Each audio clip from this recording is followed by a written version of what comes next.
to a story about a condition that affects thousands of Aussie kids. Dyslexia makes it hard to recognise the squiggly lines on a page that we know as words. It can make it harder to read and spell and even do maths. And our rookie reporter Eliza has put together a story to help us understand it. My name's Eliza. I'm 14 years old and I'm heading into English. But the way I learn is a bit different to most people, because I have dyslexia.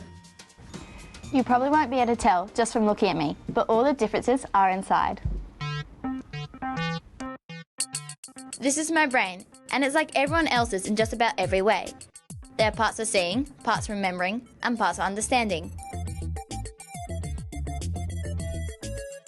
All those parts are connected by lots and lots of tiny little electrical pathways.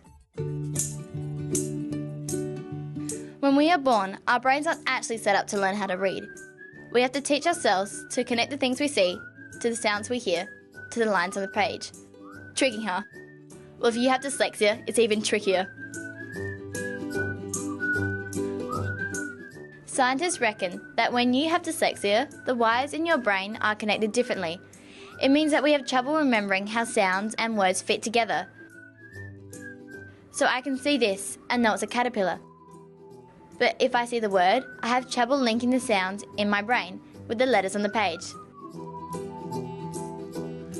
Same goes with spelling. It's hard to find the letters that fit the sounds. When I was a kid, I used to say the words got stuck in my feet.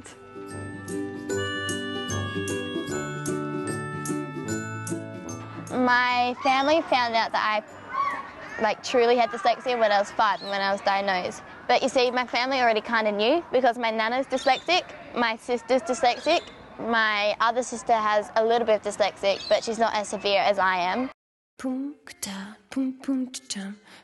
This is just my sort of dyslexia. It actually comes in all different shapes and sizes, and it's pretty common. Kids with dyslexia can get really frustrated when they try to read. It can sometimes feel like you're saying a different language to everyone else. But there are ways to help. This is Bill. Hi, Eliza. Bill's been helping me with dyslexia for a while now, haven't you, Bill? It's been a while, hasn't it? Yeah. So, Bill, how do you help kids with dyslexia? Well, Eliza, the kids I work with, they know a lot of letters and sounds, but because of dyslexia, they get muddled. So it's my job to do a lot of unmuddling. Stuff that people without dyslexia do naturally, but kids with dyslexia need to be retaught that. Dyslexia isn't a disease. You can't catch it like a cold. It's something you were born with and it stays with you for the rest of your life. But people learn how to manage it. In fact, you may be surprised to learn that a lot of famous people with dyslexia, this guy, and even this guy, even Albert Einstein and Walt Disney may have had dyslexia. So having dyslexia isn't actually a bad thing, because most people with dyslexia are actually kind of smart. Well, yeah, most people with dyslexia will tell you that school was really tough, right? But the researchers and the scientists who work on dyslexia actually think that the same wiring that makes you or gives you dyslexia actually can make you highly creative, a really fantastic problem solver, the type of person who can see the big picture. So dyslexia is not always a bad thing.